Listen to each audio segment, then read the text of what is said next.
નમસ્કાર મિત્રો, ફરી વખત સ્વાગત છે આપ સૌનું દ્વારકેશ ઓનલાઈનના એક નવા જ વિડીયોમાં।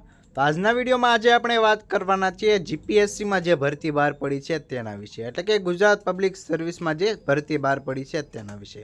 તો આજના વિડીયોમાં આ ભરતીની તમને તમામ માહિતી આપણે આપી દેવાની છે, જેવી કે કુલ જગ્યાઓ કેટલી રહેવાની છે, લાયકાત શું રહેવાની છે, છેલ્લી તારીખ શું છે, શું પરીક્ષા વગર સીધી ભરતી આમાં કરવામાં આવશે। આ તમામ માહિતીની ચર્ચા આજે આપણે આ વિડીયોમાં કરવાના છીએ, તો વિડીયો પૂરો જોજો। તથા તમે જો અમારી દ્વારકેશ ઓનલાઈનની ચેનલ ઉપર નવા જોડાના હોય તો ચેનલને સબસ્ક્રાઈબ કરી દેજો, કારણ કે આપણે આવી જ નવી ભરતી અથવા તો નવી સરકારી યોજનાના વિડીયો જે છે સમયસર આપના માટે લાવતા હોઈએ છીએ। તો આપનો વધારે સમય ન બગાડતા આજનો વિડીયો આપણે શરૂ કરીએ। વિડીયોમાં સૌપ્રથમ આપણે બેઝિક માહિતીમાં વાત કરી લઈએ તો ભરતી અધિકારી જીપીએસસી એટલે કે ગુજરાત જાહેર સેવા આરોગ્ય રહેશે।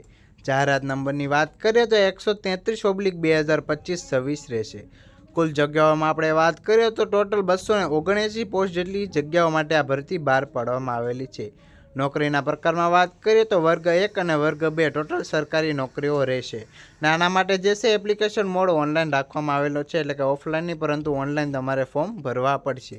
અરજી તારીખોમાં આપણે વાત કરી લઈએ તો 31 જાન્યુઆરી 2026થી લઈને 16 ફેબ્રુઆરી 2026 સુધી જે છે તમે ઓનલાઈન એપ્લિકેશન ઓનલાઈન આવેદન આપી શકો છો, અને સત્તાવાર વેબસાઇટ પણ અહીંયા આપેલી છે।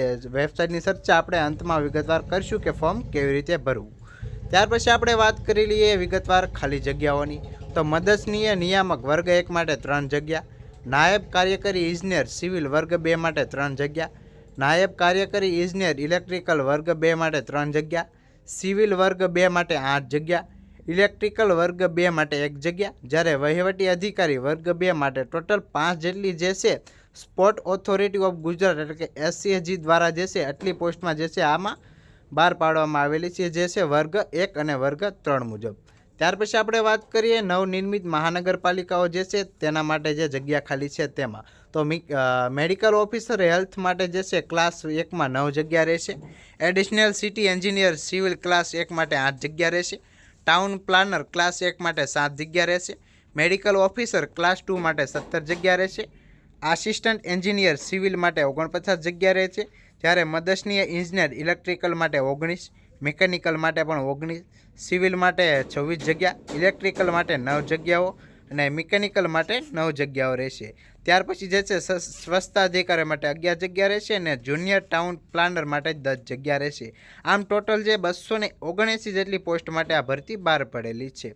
ત્યાર પછી અન્યમાં આપણે વાત કરીએ તો EWSમાં જે છે વૈજ્ઞાનિક અધિકારી વર્ગ 2 માટે ફિઝિકલ હેન્ડીકેપની 1 જગ્યા, જ્યારે ડેપ્યુટી મેનેજર એડમિન માટે PWFમાં 1 જગ્યા રહેશે, અને ગુજરાત હાઉસિંગ બોર્ડ એટલે કે GSBમાં જે છે મદદનીય ઇજનેરમાં સિવિલમાં વર્ગ 1 જે છે 51 જગ્યા રહેશે, અને આ તમામ જે છે ફિઝિકલ હેન્ડીકેપ માટે રહેશે, એટલે કે જે વિકલાંગતાનું સર્ટિફિકેટ ધરાવતા હોય આ તમામ જગ્યાએ એના માટે લાગુ કરેલ છે, અનામત માટે નહીં, દિવ્યાંગો માટે જ છે।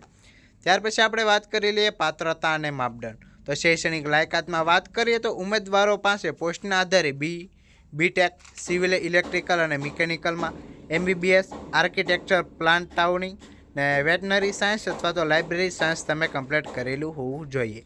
અને વય મર્યાદાની વાત કરીએ તો ઉંમરની ગણતરી 16 ફેબ્રુઆરી 2016ના રોજ કરવામાં આવશે, તો તમારે જે છે તે ઉંમર તમારી પાસે થઈ રહેલી હોવી જોઈએ। ને સરકારી નિયમો અનુસાર જે છે તમને વય મર્યાદામાં થોડી ઘણી છૂટછાટ પણ મળવા પાત્ર થશે। હવે આપણે વાત કરી લઈએ કે આના માટે એપ્લાય કેવી રીતે કરવું, તમે ઘર બેઠા ફોર્મ કેવી રીતે ભરો। તો સૌપ્રથમ તમારે જવાનું છે gpscojas.gujarat.government.in ની સાઇટ ઉપર। હવે ત્યાં જઈને સૌપ્રથમ ઓનલાઈન અરજી કરવાના ઓપ્શન ઉપર તમારે ક્લિક કરવાનું રહેશે, અને ત્યાર પછી જે છે રજિસ્ટ્રેશન કરી અને વ્યક્તિગત માહિતી, શૈક્ષણિક માહિતી વગેરે ફોર્મમાં જે છે ભરવાનું રહેશે।